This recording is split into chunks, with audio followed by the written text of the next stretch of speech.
Boa noite a todos que nos acompanham. Vamos iniciar aqui a nossa transmissão ao vivo, colocando aqui uma música para que você possa já se sentir à vontade. Boa noite, sejam muito bem-vindos à nossa transmissão ao vivo.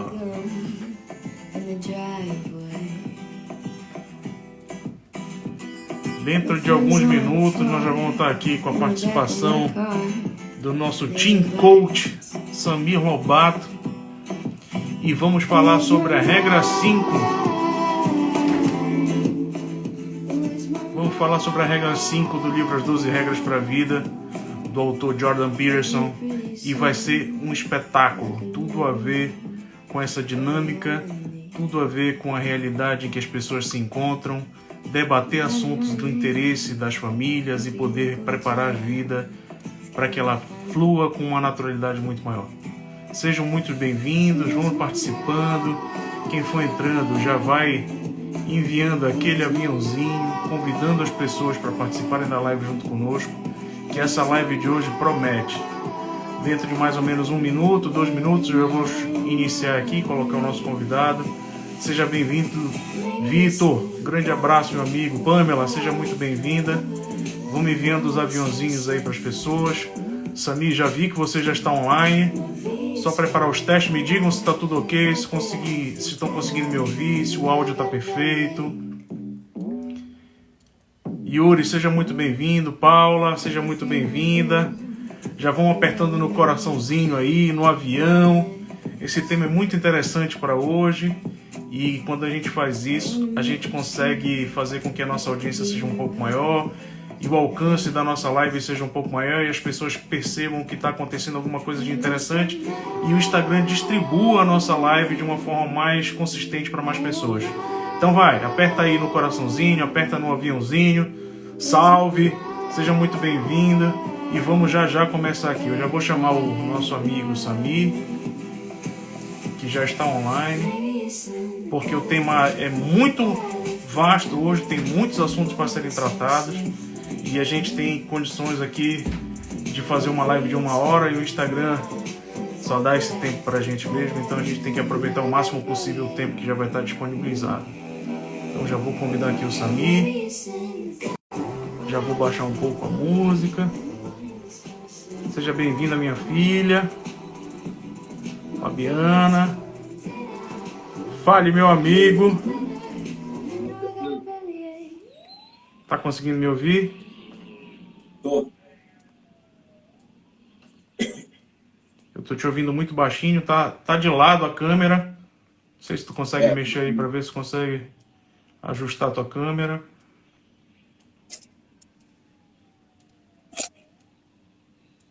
Agora ficou top. Pra mim você tá travado aqui. Vou entrar de novo, tá?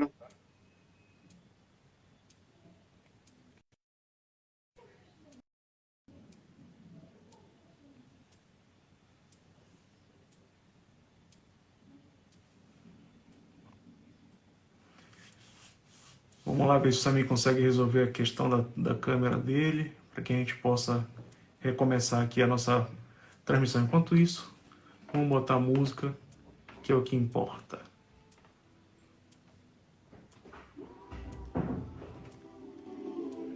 A trilha sonora de hoje é da DJ Maria Eduarda.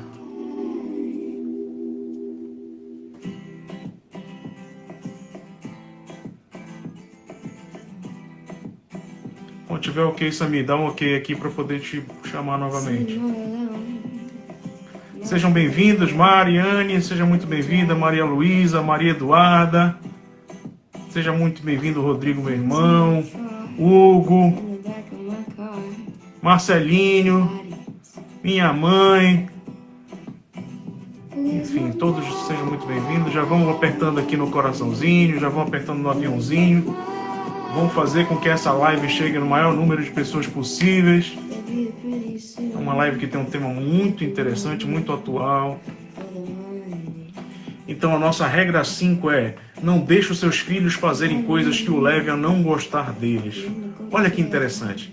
Nós vamos debater a relação entre pais e filhos, né? A forma como nós devemos preparar as nossas crianças, os nossos jovens, para que eles possam ter autonomia e possam vencer as batalhas da vida. Obrigado, meu amigo, seja muito bem-vindo. Isso é que é o bacana de tudo, a gente poder estar aqui compartilhando conteúdo de qualidade nessa quarentena. Então o Samir já deu ok aqui, já vou convidar novamente para que possa ver se ele consegue entrar.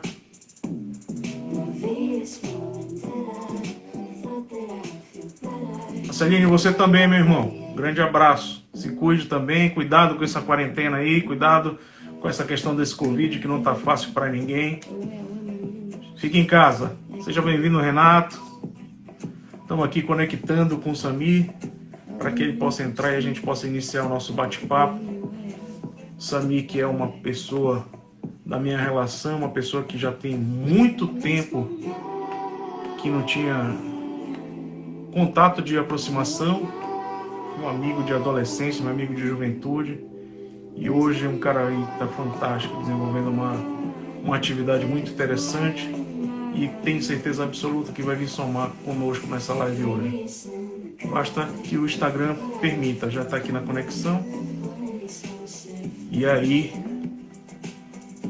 a gente vai começar aqui daqui a pouquinho. Vamos ver se ele consegue conectar. Vão mandando coraçãozinho, vão mandando aviãozinho, convidando as pessoas para estarem junto conosco, fazer com que o maior número de pessoas possíveis possam ter esse conteúdo de qualidade. E esse conteúdo, com certeza, é um conteúdo muito transformador. Pronto, está aqui o nosso convidado de hoje, meu amigo Samir. Seja muito bem-vindo, meu irmão. Uma adaptação de um escritório aqui em casa hoje. Rapaz, eu tô com um pouquinho de dificuldade, tá muito baixo teu áudio. E agora? Não, pessoal, tá tudo bem aí? O pessoal consegue ouvir direito o Samir? Deu esse feedback aí que pra mim aqui tá saindo muito baixinho o som. Vamos fazer os testes. Bom, vou iniciar aqui, como a gente tem pouquíssimo tempo e o tema é muito vasto, meu amigo. Eu quero te agradecer inicialmente. Cara, eu estava falando há pouco, não sei se tu chegaste a ver, que é uma alegria muito grande para mim poder fazer esse projeto, porque ele, além de ser um conteúdo de muita qualidade, ele está me proporcionando a satisfação de, mesmo que digitalmente, rever os amigos que eu já não revi há muito tempo. E eu tenho certeza absoluta, cara, que esse nosso papo, além de ser um papo que vai ser muito interessante para as pessoas, para mim é gratificante, porque eu acho que já deve ter pelo menos uns 20 anos que eu não te vejo, que a gente não conversa, e graças a esse projeto, a gente está tendo a oportunidade de falar novamente, meu amigo. Então, obrigado pelo teu carinho, obrigado pela tua atenção, obrigado por ter aceitado estar aqui comigo hoje para a gente falar sobre esse tema, e seja bem-vindo, oficialmente agora à nossa live. Obrigado, Raul. Obrigado às pessoas que estão assistindo. É um prazer enorme também participando hoje.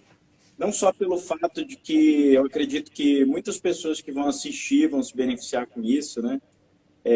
A segunda coisa é que isso daí é a paixão da minha vida. Eu amo fazer isso e amo trabalhar com adolescente, com pais, porque eu acho que esse é um dos papéis mais importantes que eu exerço na vida. E também rever os amigos, estou revendo você, né? A gente conversou esses dias um pouquinho. A Mariane também, algumas pessoas que estudaram com a gente, né? E é legal rever todas as pessoas aí. E quem sabe a gente não marca, né? Eu acho que a distância está impedindo um pouquinho, mas, ó, mesmo diante de uma coisa ruim, um momento ruim que a gente está vivendo, né, a humanidade, o planeta inteiro, uma situação muito ruim, a gente consegue tirar algumas coisas boas disso, né? E eu agradeço pelo dia de hoje, por estar aqui com vocês e espero que seja bom. Eu não tenho dúvidas que vai ser bom, já está sendo muito bom, meu amigo. Então, como é de praxe, eu faço uma introdução pequena, eu faço uma apresentação das pessoas que vão estar aqui comigo. E, inicialmente, eu já vou aqui cancelar os comentários, porque os comentários ficam aparecendo muito aqui na frente da tua imagem, para que as pessoas possam te ver e possam saber quem tu és.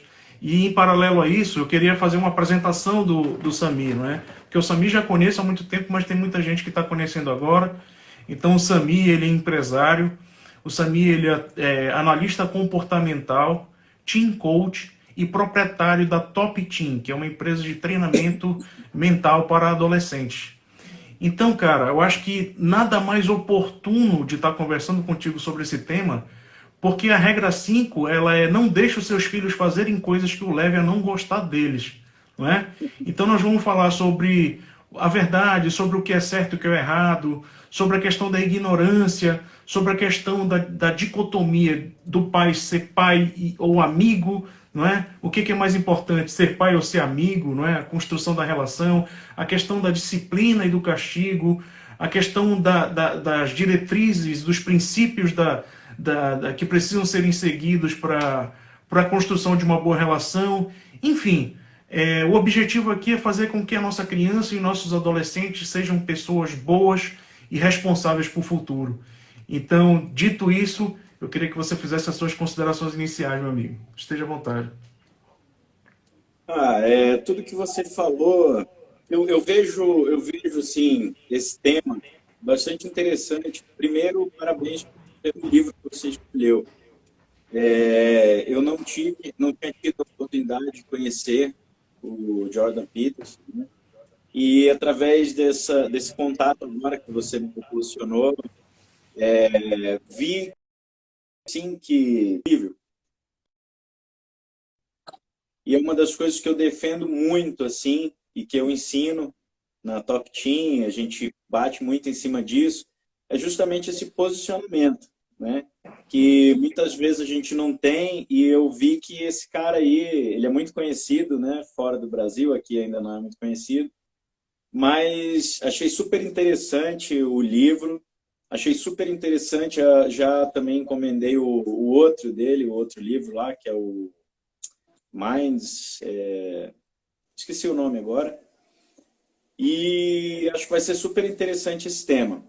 Quando a gente fala de ser humano, é muito difícil a gente ter uma verdade, né? É muito difícil a gente sintetizar o ser humano, ou o que é certo, o que é errado, né? Eu sempre digo que não tem certo e errado. A gente parte sempre do princípio, e acredito que cada filho é diferente, cada pai é diferente, cada contexto é diferente, culturas, né? Você está vivendo em outro país agora, está tendo a oportunidade de ver esse choque cultural, que muitas vezes o que é certo aqui no Brasil não é certo aí em Portugal. Com certeza. Na Europa as pessoas são mais sérias do que aqui, assim, né? Costumes diferentes. Então, dentro de todo esse contexto aí, é super interessante a gente trazer esse tema aí para conversar com pais, com adolescentes, né? Que é uma fase tão complicada, assim, e tão deliciosa da vida. Com certeza, meu amigo. Eu queria só dar uma sugestão para que tu baixasses um pouquinho a tua câmera, para que tu pudesse aparecer melhor. Pelo menos aqui para mim está aparecendo só agora. Ficou perfeito agora. Então, meu amigo, como é de praxe aqui nessas conversas, essa já é a quinta conversa, então daqui a pouco já estou ficando especialista em conversa pelo Instagram. Já esse livro, né? Eu sempre inicio fazendo uma reflexão, né, para que a gente possa avançar com a conversa. Nós vamos ter aqui mais ou menos 50 minutos de live ainda, então vou tentar correr com os assuntos e vou te deixar à vontade para tu fazer as tuas reflexões também. Mas a reflexão inicial que eu trago é a questão da necessidade de atenção que as crianças têm, não é? Elas estão desesperadas pela atenção dos colegas, desesperadas pela atenção dos adultos. E aí, depois que eu li o livro, eu pude perceber o porquê dessa atenção desesperada. É porque a atenção, ela transforma os elementos capazes e faz com que as crianças fiquem cada vez mais sofisticadas perante a sociedade, não é? Então, eu queria que tu fizesse um pouco dessa reflexão sobre a importância da atenção com relação às crianças e adolescentes. Bom, Essa questão, Raul, da atenção, a gente tem hoje um contexto familiar muito diverso, né? Hoje as configurações familiares, o mundo de hoje, ele é muito diferente do mundo em que a gente viveu como adolescente, né? E ele vai ser muito diferente do que o mundo que os nossos filhos daqui 10, 15 anos também vão viver. Então, quando a gente fala dessa atenção, hoje a gente tem nessas configurações familiares filhos criados por vós, por avós, temos filhos sem pais, filhos sem mães, pais com alguns problemas, mães, pais que abandonam os filhos, uma questão muito discutida, filhos que são criados por casais homossexuais, né? E nesse contexto aí da atenção, com certeza ela é fundamental. O amor, a atenção que você dá ao teu filho. Só que essa atenção, muitas vezes, a nossa geração, ela muitas vezes, na minha opinião, exagera nessa atenção. E muitas vezes, grande parte do problema que eu vejo, das pessoas que chegam até nós para procurar ajuda, muitas vezes está ligado ao excesso de atenção, ao excesso de zelo, o excesso de... eu não vou falar assim, o excesso de amor, de atenção, não vou dizer que faz mal, mas tudo precisa de um equilíbrio. E quando a gente fala nesse comportamento, muitas vezes o próprio comportamento de nós, pais, é o que acaba atrapalhando. Porque, por exemplo, essa atenção, a gente sempre vive muito assim, ó. Então, não, peraí, meu filho vai quebrar a cara aqui, meu filho vai errar aqui. Não, vou deixar isso acontecer e tal.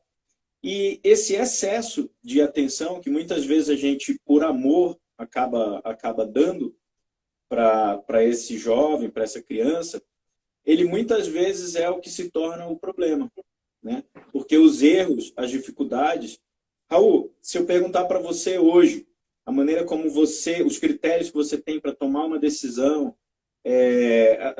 tudo foi construído na tua vida, né? A experiência, tudo que a gente aprendeu na vida, por exemplo, você aprendeu a andar, você levantou, caiu, levantou, caiu, levantou, caiu, um dia você levantou e conseguiu andar. A mesma coisa foi com bicicleta, foi com tudo na vida. Então, os erros, as dificuldades, todas essas coisas ruins que acontecem muitas vezes ao longo da nossa vida, elas fazem parte do processo. E quando a gente dá um excesso de atenção, também pode ser prejudicial para o adolescente. Pode não ser tão benéfico quanto a gente acha que é, né? O autor ele fala muito sobre essa questão da atenção, principalmente no começo do capítulo, né, Samir? Então ele usa alguns exemplos, inclusive, e esses exemplos eles são muito cotidianos, né? O primeiro exemplo que ele cita é um menino de 3 anos se arrastando no chão do aeroporto, gritando desesperadamente, né? E aí os pais ficam irritados, e não só os pais, né? Uma centena de pessoas também que estavam ali naquela mesma situação ficam completamente irritados, desculpa, com aquela situação. E nada mais, nada menos do que é uma criança disputando a atenção, não é? E aí o autor, com muita propriedade, ele vai lá e diz, bastavam 30 segundos, né, de uma atenção cuidada, né, de uma gestão de conflitos, e acabava com aquele episódio, né? E vai muito de encontro com isso que tu estás falando. Na grande maioria das vezes, os pais eles acabam se sentindo tolhidos de chamar a atenção do filho, preocupados com como é que vai ser aquela repercussão que o filho vai dar para aquilo, e aquele momento em que parece que o filho vai deixar de gostar, ou vai gostar menos, ou vai gostar mais do pai ou da mãe, por conta de uma atitude de correção, não é? Isso é interessante, né? E aí, as pessoas não estão atentas para que essa negligência inicial, ela pode parecer um cuidado, um zelo com a criança, mas ela está colocando aquela criança num caminho sem volta, que é o caminho do desprezo da multidão no longo prazo. Exatamente, Raul. Nessa situação, por exemplo, É um caso que, se você der a atenção, a criança, desde muito cedo, ela aprende a lidar com a gente. Isso é inconsciente, de forma inconsciente, mas ela sabe. Então, por exemplo, se a gente reforça esse comportamento, o meu filho chorou, meu filho tem 3 anos, meu filho chorou, eu vou lá, pego ele no colo. Eu estou no mercado, o meu filho fez birra, chorou, e com medo do julgamento das pessoas que estão olhando ali, que estão ao meu redor, eu vou lá e faço a vontade dele. Isso daí só vai enfatizar para ele que, quando ele quiser alguma coisa, aquele comportamento é o que vai trazer, né? E qual que é o certo e qual que é o errado nessa situação? Igual eu falei anteriormente, é muito difícil a gente falar o que é certo e errado, porque depende muito do contexto. Mas, geralmente, em se tratando dessa situação aí, de estar fazendo uma birra, de estar querendo chamar a atenção sem um motivo plausível, digamos assim, simplesmente por querer ter a sua vontade atendida, o comportamento que o pai deve ter é não dar aquilo, é mostrar para ele que ele não vai ter aquilo daquela forma, né? Você não vai ter a minha atenção dessa forma. E qual que é a melhor forma da gente lidar com os nossos filhos? É justamente levar eles a ter uma reflexão. Ah, mas eu não posso levar o meu filho de 3 anos a ter uma reflexão sobre alguma coisa. Mas você, aí sim, pode ter um comportamento de não dar atenção no momento que ele está fazendo aquilo, para ele entender que aquilo não funciona. E quando ele fizer alguma coisa que te agrade, um comportamento positivo, você também elogiar, falar, muito bom o seu comportamento, mas nunca enfatizando a criança, e sim enfatizando o comportamento. A atitude, eu não né? gostei Perfeito. não gostei do seu comportamento. Ah, você não me ama, tal, você não está nem aí para mim. Eles fazem essas chantagens emocionais. Eu amo você, mas eu não gostei desse comportamento. Então, fez um comportamento positivo, parabéns, gostei do seu comportamento, mas sempre enfatizando o comportamento e não a pessoa.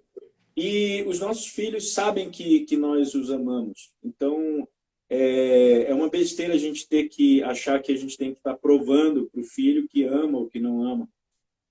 Os filhos sempre vão amar os pais, e a gente não precisa provar que ama os filhos. Eles sabem que a gente ama, e a gente não precisa ficar o tempo inteiro provando isso para eles. Perfeito, amigo. E aí eu parto para uma reflexão, né? Quais são os efeitos que as crianças realizam quando os pais deixam elas seguir os seus impulsos, né? É justamente isso que tu estás falando. A partir do momento que a criança se sente confortável naquela situação, a tendência é que ela vá ganhando cada vez mais espaço e vá piorando, consequentemente, cada vez mais, não é? E aí, e tu és pai, eu também sou pai, eu tenho 2 que já não são mais 2 crianças, já são 2, uma adolescente e uma pré-adolescente, na verdade 2 adolescentes, né? E me orgulha muito poder dizer que eu tenho 2 filhas que não me dão problemas, que não me fazem passar vergonha, que não me dão trabalho com relação ao convívio social, e nunca deram. E nunca deram. Mas é porque justamente hoje, fazendo a leitura desse capítulo, eu consigo perceber que eu acertei muito na forma como eu conduzi a criação delas ao longo do período da formação intelectual delas. Que ele fala que é o período de formação até os 4 anos, né, meu amigo? Então, quando a gente pega e consegue ensinar através do não, as crianças criam uma consciência de limites, né? Criam uma consciência de limites razoáveis. E aí ela passa a perceber até onde ela vai, até onde ela pode ir.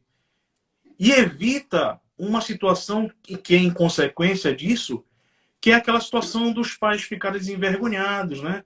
Dos pais ficarem desprovidos da capacidade de intervir, não é? Porque o que acontece? Quando a criança vai se sentindo autorresponsável por essas situações, que ela passa a perceber que ela tem um controle sobre essas situações, os pais acabam ficando sem condições de fazer nada. Porque quanto mais eles tentam fazer, mais elas gritam.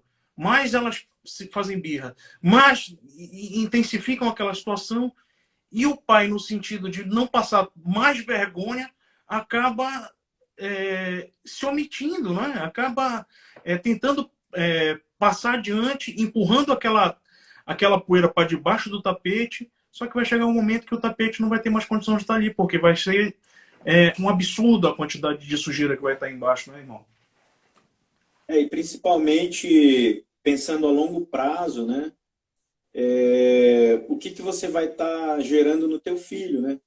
Porque uma pessoa que não sabe lidar com frustrações, uma pessoa que não tem flexibilidade, o teu filho não vai estar debaixo da tua asa durante toda a vida.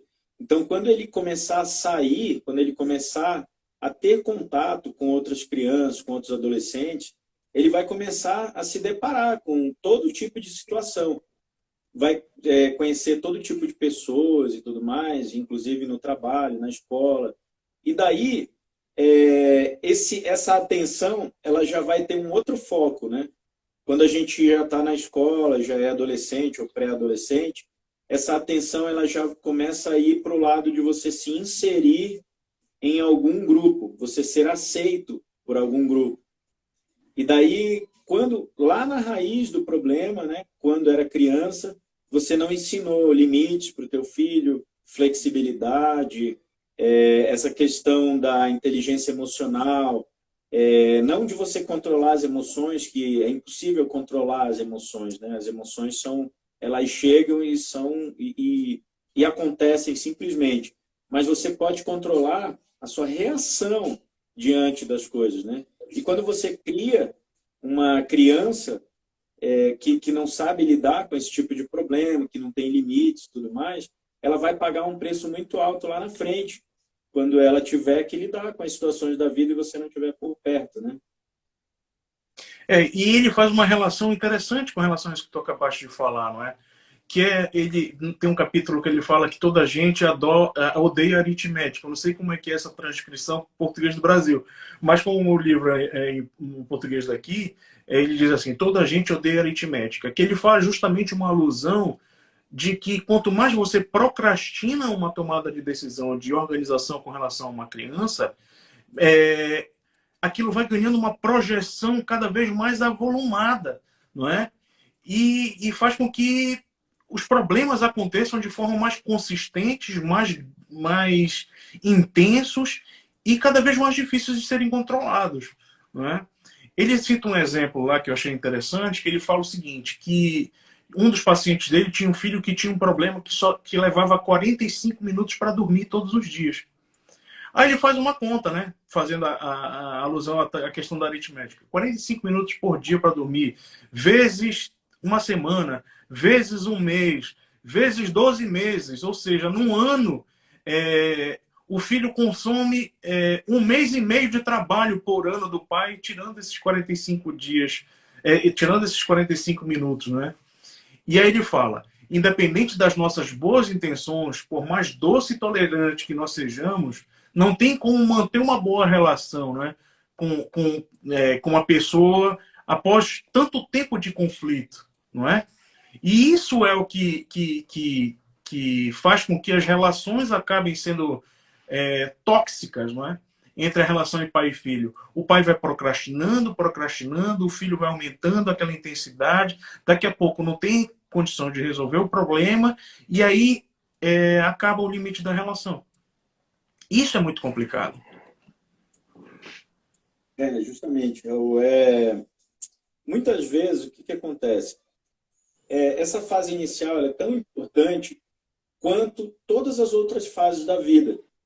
É igual o amor que a gente tem por um bebê, ele vira o amor por uma criança de 3, de 5, de 10 anos, e no teu caso, de uma filha adolescente, depois de uma filha adulta, depois de uma filha que já te deu neto, e esse amor se perpetua.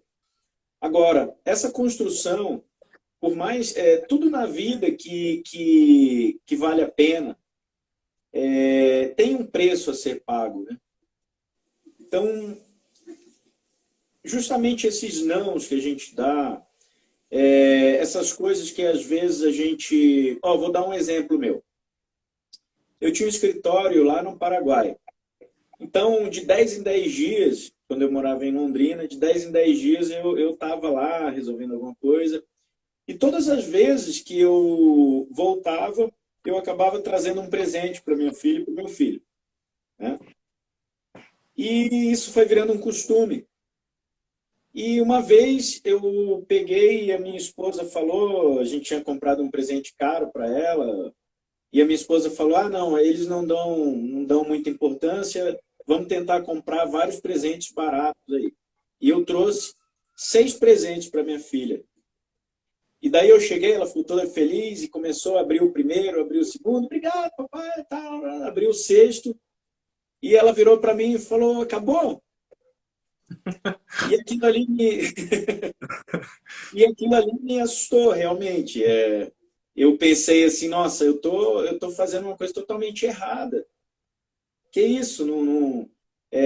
Ou seja, o amor, esse pensamento que a gente tem de, eu posso fazer, eu não vou deixar de fazer, eu não quero que meu filho passe pelo que eu passei e tal. Mas a gente tem que ter a consciência de que a gente só é o que a gente é hoje pelas coisas que a gente já passou na vida. Então, às vezes eu converso muito com pais que assim, eles não têm, eu falo que eles estão roubando o direito do filho de errar. Eles estão roubando o direito do filho de sentir tristeza e de aprender com a tristeza, de ouvir um não, porque eles vão ouvir muitos nãos pela vida. E se a gente não ensinar na primeira infância a ouvir o não, eles não vão saber lidar com isso. Hoje, por exemplo, o número de suicídios aumentou muito entre os adolescentes. Hoje, a gente está vivendo um período de pandemia, onde esse pós-pandemia vai ter uma demanda muito grande por questões de saúde mental, depressão, pessoas desmotivadas, empresas que vão ter que motivar os funcionários. Então, isso começa, essa estrutura emocional, ela começa lá de baixo. E ainda tem outra situação. Nessa primeira infância, nos primeiros 7 anos de vida, a criança é uma esponja. Tudo que você fala, ela absorve. Tudo que você fala, ela absorve. De 7 a 14 anos, ela já começa a fazer os julgamentos. Então, não adianta, por exemplo, você falar para tua filha, mentir é feio, e aí ela vê você contando uma mentira para o vizinho. Então, tudo que a gente faz também é levado em consideração. Eles estão vendo. Então, se ela vê você mentir, ela vai olhar, ela vai pensar, não, é válido mentir, meu pai também mente. Então, é muito importante esse espelhamento também. E essa preparação. Porque eu acho que tudo que acontece de frustração é uma preparação para a vida. Todo não, é tudo uma preparação. Eu concordo plenamente com tudo isso e é muito real isso, né? Eles não são o que nós dizemos para eles serem, não é? Eles não reproduzem na realidade deles aquilo que nós dizemos para eles fazerem. Muito do que eles reproduzem é no dia a dia, vendo a forma como a gente se comporta, vendo como a sociedade se comporta, vendo como a cultura social se comporta. Né? E aí eu trago aqui e faço uma alusão a também uma citação que o próprio autor faz sobre o Rousseau, né? Jean-Jacques Rousseau, o filósofo francês, que ele dizia a questão da crença de que as crianças têm um espírito puro, né? Que ela vai sendo danificada de acordo com que ela vai tendo contato com a cultura e com a sociedade. Né? Então vai de encontro muito com isso que tu estás falando. Né? As crianças vêm e vão ficando isentas da responsabilidade de crescerem, né? Porque os pais estão antecipando as etapas e estão dificultando o processo de aprendizado, né? Dificultando o acesso à questão da informação, da cultura, da sociedade, né? E aí a gente percebe que as pessoas vão melhorando com a idade, não é? Por quê? Porque quanto mais as pessoas vão crescendo, mais vão se distanciando dos pais, não é? E aí elas vão tendo a oportunidade de se tornar pessoas mais estáveis à medida que elas vão amadurecendo, não é? À medida que vão tendo contato com a sociedade, vão apanhando, vão tendo aqueles altos e baixos naturais que a vida proporciona para todo mundo, e através desses altos e baixos é que elas vão fazendo as reflexões e vão tendo realmente a oportunidade de aprender, não é? Por quê? Porque a grande maioria dos pais e mães, eles são justamente isso, preocupados em fazer com que o filho sofra o menos possível, não é? E isso faz com que elas evitem o amadurecimento no momento certo. E muitas vezes a gente vê que essa carência emocional, ela parte justamente dos pais também, né? Existe nos Estados Unidos a síndrome do ninho vazio, que é o quê? As mães dedicam toda a vida, todo o foco da vida delas à criação dos filhos.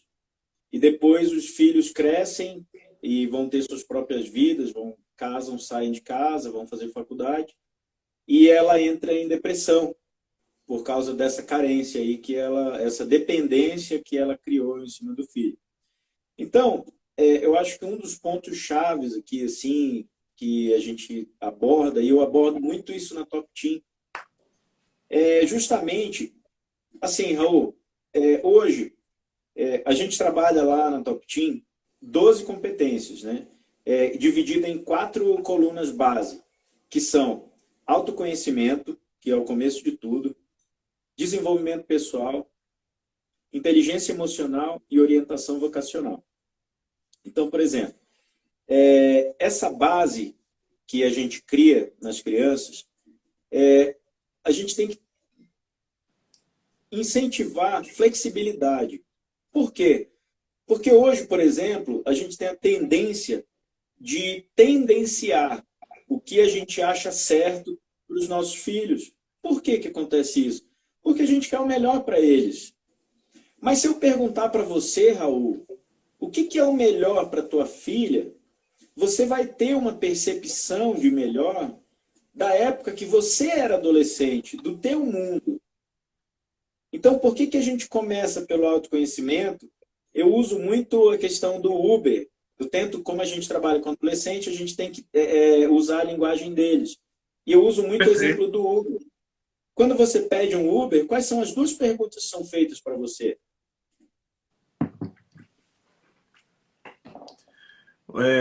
A tua localização. Onde você está. Onde você está. E onde você quer ir, justo. Isso. E eu trago isso para a vida deles, né? Então, por exemplo, o autoconhecimento é isso, é a sua localização, seu ponto atual, né? Então, é muito importante o adolescente entender, desde essa primeira idade, quem ele é, que indivíduo ele é, qual o papel dele na sociedade, qual o papel dele dentro da família, qual o papel dentro da escola, qual o papel como amigo, como filho e amigo, igual você falou, né? Sim, sim. Então, esse autoconhecimento, ele é a base. E com isso, você vai começar a estimular essa flexibilidade. Porque a gente não sabe como vai ser o mundo muda muito rápido hoje. Hoje nós estamos vendo jornalistas, por exemplo, tendo um canal no YouTube, podendo se expressar livremente, independente de um canal de televisão, coisa que não se imaginava antes. A gente tem um presidente da República aqui no Brasil que foi eleito pela internet, com a campanha mais barata da história. Então, esse mundo que a gente está vivendo hoje, ele está muito rápido, rápido demais. Depois que inventaram o computador, a informática, a internet, as coisas mudam numa velocidade incrível. E se eu te falar como que vai ser, eu vou incentivar o meu filho a ser advogado. Pode ser que daqui 10 anos a profissão de advogado não exista mais. Nos Estados Unidos já tem um aplicativo com inteligência artificial que já está substituindo muito. Aqui no Brasil isso ainda vai demorar muito, ou talvez nunca aconteça, porque o nosso sistema jurídico é muito diverso, muitas mudanças e tudo mais. Mas o adolescente que não tem essa flexibilidade, talvez você ache que você sabe o que é melhor para o teu filho, mas você não sabe em que contexto o teu filho vai viver daqui 10, 15, 20 anos. Como que vai estar o mundo? Perfeito. Então, a gente não sabe de nada, na verdade. A gente tem que criar os nossos filhos para que eles tenham inteligência emocional, flexibilidade e para saberem lidar com qualquer situação que chegue até eles. Né, eu vou abrir aqui os nossos comentários, porque eu quero fazer aqui uma provocação, né, que o autor faz, e eu acho que é importante a gente fazer isso aqui. Que ele passa para a questão de pais e amigos. E aí eu quero aproveitar para perguntar para a nossa audiência hoje aqui o que eles preferem, né? Que eles preferem ser pais ou serem amigos dos seus filhos, né? Quero que todo mundo possa, quem for pai ou for mãe que se sentir à vontade, que escreva nos comentários agora o que prefere. Que você prefere ser pai ou ser amigo do seu filho? O que é? Vamos lá. Bora ver se tem gente corajosa para responder isso, amigo. Enquanto isso, a gente avança com o nosso comentário aqui, né? Olha aí, começou. O Renato já disse aqui, pais, depois amigos, né? E então ele fala... Desculpa, não te ouvi. Eu queria deixar uma dica aqui. Avante. Nós somos animais linguísticos e o nosso cérebro ele não tem representatividade para o não. Por exemplo, eu vou falar para você, não pensa numa maçã verde. Você pensou no quê? Claro, na maçã verde. Então o nosso cérebro ele não tem representatividade para o não. Então, quando a gente fala, geralmente na criação dos filhos, a gente sempre fala o que a gente não quer. Fulano, meu filho Otávio, Otávio, não mexa aí. Otávio, não faça isso. Otávio, não faça aquilo. E o que a gente tem que fazer, então? Porque a criança não entende isso. Se você disser não mexa aí, praticamente você está dizendo para ela mexer. E qual que é a dica aqui? Fala para o teu filho o que você quer que ele faça. Então, por exemplo, Otávio, em vez de falar não brigue com a sua irmã, Otávio, trate bem sua irmã. Perfeito, perfeito. Não bagunce, Otávio, seja organizado. Perfeito, então, essa é muito legal aí, que a gente não está falando tanto não para criança e sem efeito nenhum. Perfeito. Ideal, muito boa essa consideração, né? E aí ele passa, e eu acho que é interessante a gente dar sequência nessa questão, porque daqui a pouco a gente já vai ficar com o tempo apertado e ainda tem muita coisa para a gente conversar. O autor classifica que é muito mais importante você ser pai dos seus filhos do que você ser amigo dos seus filhos. Por quê? Porque amigo o teu filho, naturalmente, ao longo do período de vida que ele vai ter oportunidade de ter muitos amigos. Mas pai e mãe, ele vai ter só o pai e a mãe dele. Não é? Então, se você tem aquela questão de medo ou qualquer tipo de receio de sacrificar a tua relação de amizade com teu filho por conta de uma orientação que tu precises dar, ele aconselha que você dê a orientação, porque o seu filho ele não tem a noção de longo prazo, não é? Naquele momento ele vai ficar chateado, vai pestanejar, vai ficar triste, vai falar e tal, mas depois ele entende e passa a te respeitar cada vez mais. Então isso é muito interessante, é um ponto muito importante que é abordado no livro, que é, se você tiver que optar em ser pai ou ser amigo do seu filho, opte por ser pai. Porque amigo ele vai ter muito ao longo da vida. E pai vai ser só você, e o pai e a mãe vão ser só vocês dois. Esse papel, ele nunca vai ser roubado da gente, né? Eu sou pai, eu vou continuar sendo pai, e ninguém vai substituir isso. Mesmo se com casais separados, mesmo em diversas situações, mesmo pessoas que nunca conheceram seu pai, no dia que elas conhecem, ele é o pai delas ali e para sempre vai ser assim. Então, essa questão da amizade, eu acho importante a gente ter um bom relacionamento, né, com os filhos, mas assim, o papel de pai é o papel a ser exercido como pai, né? Nós temos vários papéis, né, Raul? Eu tenho o papel de team coach, tenho o papel de empresário, tenho o papel de pai, tenho o papel de marido, que muitas vezes a gente confunde muito esse papel aí, a nossa vida de casal, com essa tensão, a gente divide muito com os filhos também. São coisas que a gente, por amor, a gente acaba cedendo, mas na verdade não deve ceder, né? Você não deve abrir mão do teu papel de marido com a tua esposa, o teu tempo dedicado à tua esposa, com consciência pesada, porque os teus filhos vão achar ruim isso, vão ficar com ciúme. Então, essa questão realmente é central. O papel de pai é importante, a autoridade de pai é importante, o não é edificante na vida da gente. E o nosso papel é esse, é criar uma pessoa que tenha flexibilidade, que tenha esse posicionamento, sabe quem é, né? Um adolescente, uma criança, um adolescente que cresça sabendo o seu papel, a importância que tem, o respeito, o quanto é importante você respeitar as pessoas para você ser respeitado de volta, né? E a gente muitas vezes, eu descobri muitas coisas com 34 anos. Foi quando eu comecei a estudar mais profundamente, né, sobre o desenvolvimento humano. E eu brinco que a gente criou, somos eu e mais dois sócios, o Ari Bruno, o Nésio Dias, e eu brinco que a gente criou a Top Team para nós mesmos, né? Mas não, eu não criei a Top Team para o Sami de 39 anos. Eu criei a Top Team para o Sami de 15 anos. Eu queria, quando eu tinha 15 anos, ter passado por um processo desse. Teria me ajudado muito em escolha profissional, em decisões erradas que eu tomei na vida. Ferramentas que a gente tem hoje à disposição para não errar tanto na vida, mas de forma independente, né? Perfeito. Não assim, eu não vou errar porque meu pai não deixou errar. Não, eu não vou errar porque eu tenho consciência do que eu estou fazendo, eu vou analisar o que é certo e o que é errado dentro do meu íntimo, né? Eu vou ter uma percepção de certo e de errado, e o papel do pai é justamente posicionar essa pessoa, é moldar, né, essa pessoa para que ela cresça com esse entendimento sobre o seu papel, né, na sociedade. Perfeito. Perfeito. Olha, tem aqui mais uma consideração que eu gostaria de fazer. Só me dá um minuto que acabou por sair aqui. Que ele passa para a questão da disciplina e do castigo. Mas antes de entrar na disciplina e do castigo, tem uma pergunta que chegou aqui no aplicativo, que eu acho que é uma pergunta interessante. Não sei se tu consegues ler aí a pergunta.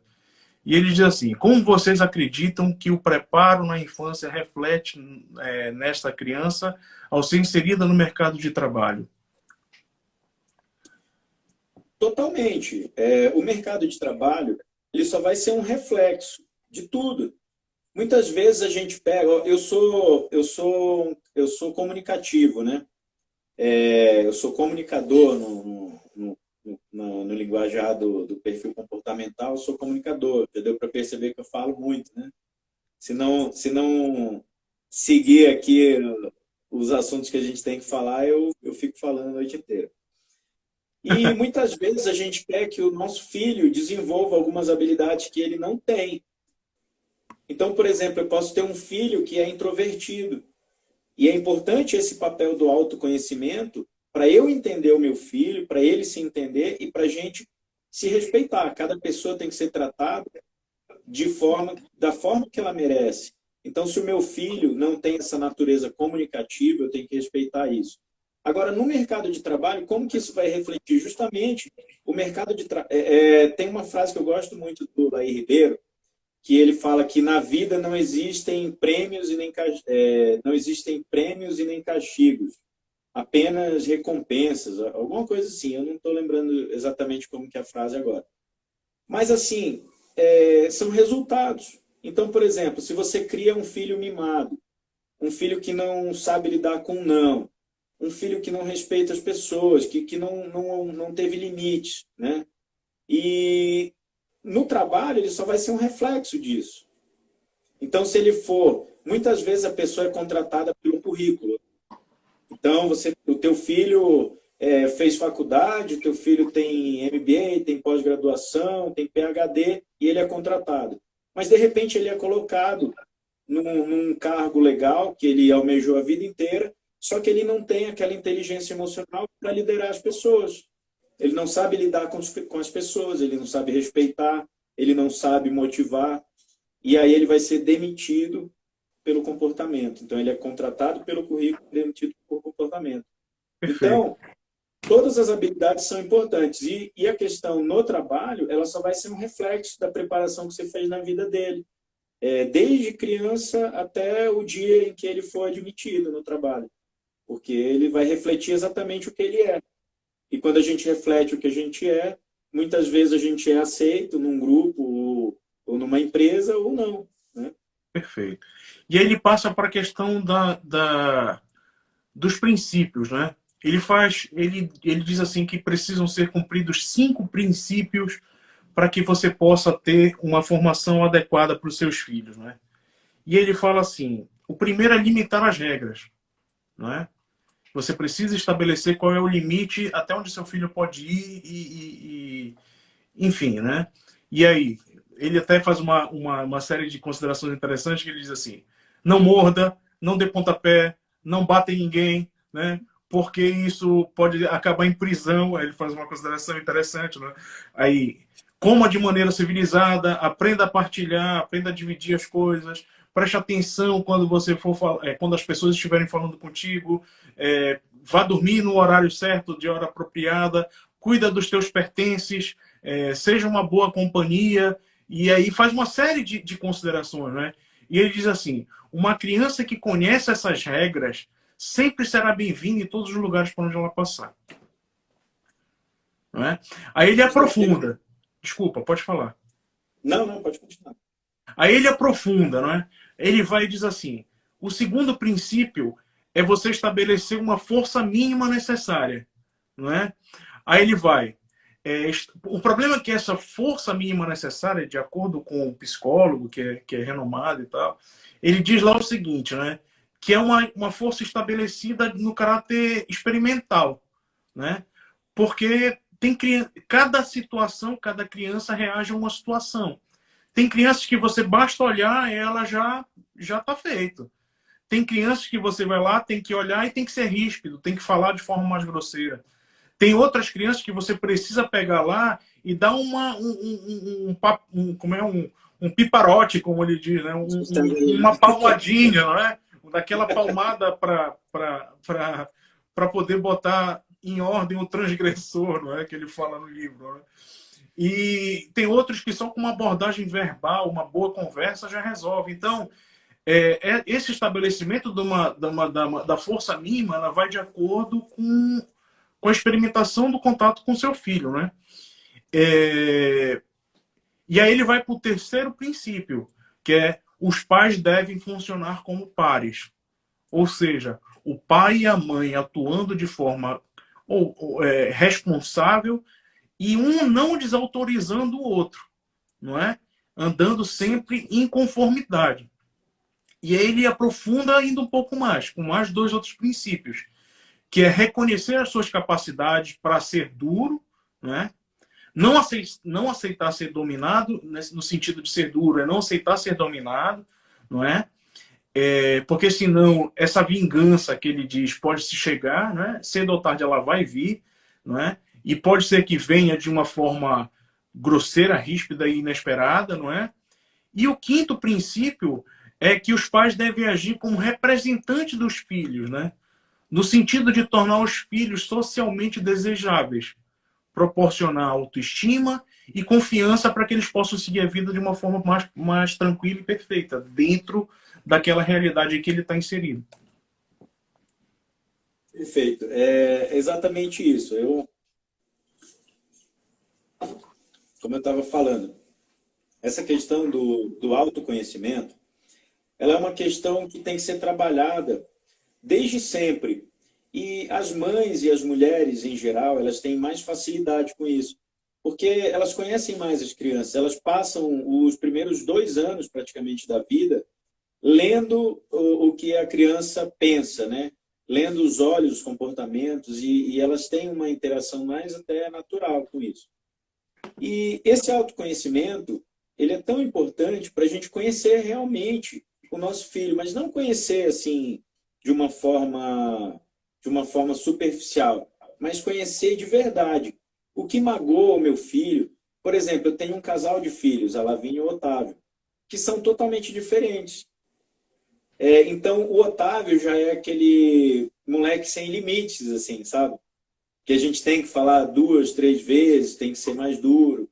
Já a Lavínia, a gente fala com ela uma vez, ela já atende de imediato, mas ela já é mais sensível. Se eu brigar com ela, ela fica muito machucada, tá? Ela tem essa sensibilidade. E o meu filho, eu brigo com ele, daqui 20 segundos ele está dando risada, me abraçando e rindo de novo, e brincando, e já nem lembra mais o que aconteceu. Então, Perfeito. o nosso papel como pai, né, e como mãe, justamente essa questão de não desautorizar, sempre tem que ser consensual. O que a mãe fala, eu não vou falar diferente. Então, isso é fundamental, até por respeito à tua parceira, ao teu parceiro, né? Inclusive, quando não for pai, por exemplo, se você tem filhos de um casamento anterior e você casa com uma pessoa que está exercendo naquele momento ali o papel de pai, ele tem que ter autoridade também, né, em relação ao filho, porque naquele momento ele está exercendo aquele papel. Então, eu vejo muitos pais que são separados, aí o filho, mas você não é meu pai, você não manda em mim. E é um papel da mãe fazer esse contrapeso aí, né?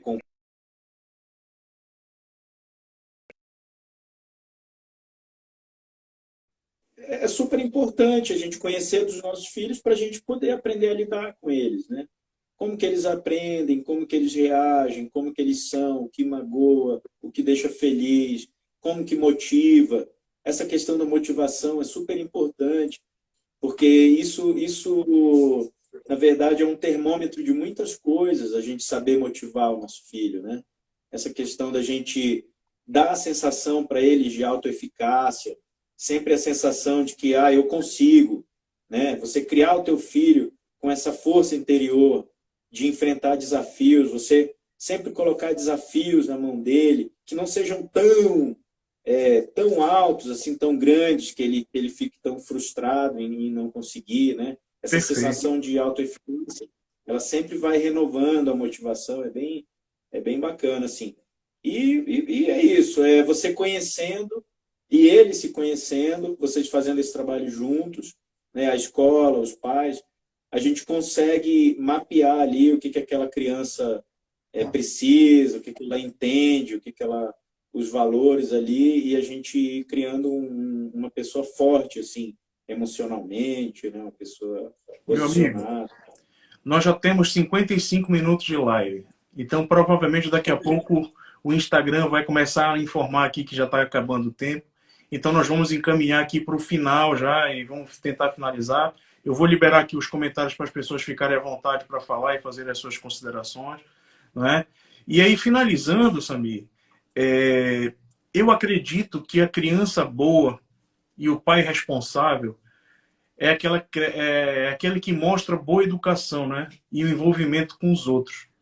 É aquela que não deixa os outros tratarem mal, né? É aquela que desperta o interesse das outras pessoas, não é? E quando nós assumimos essa responsabilidade pela disciplina, os atos dos nossos filhos fazem com que a gente passe a não ter a possibilidade de não gostar deles, não é? Penso no efeito deles como atos que terão envolvimento das outras pessoas, não é isso? E aí eu queria aproveitar e te pedir para tu fazer as tuas considerações finais, porque agora nós só temos 1 minuto e 50 para terminar, que o Instagram já avisou aqui. O tema dessa live, né? Ele é bem provocativo, né? Lógico que você nunca vai deixar de gostar do teu filho, mas ele traz justamente isso, você exercer esse papel de pai, esse papel de autoridade, você ser exemplo para o teu filho, você muitas vezes abandonar esse sentimento que a gente tem de que a gente tem sempre que agradar, eu vou ser amigão do meu filho. Não, seja pai do teu filho.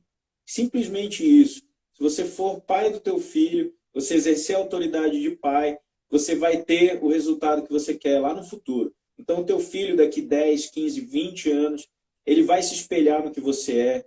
Essa questão dos limites, ela vai justamente de encontro ao que ele vai se deparar na vida, aonde ele vai ter que respeitar as pessoas. Você quer ser respeitado? Então, respeite.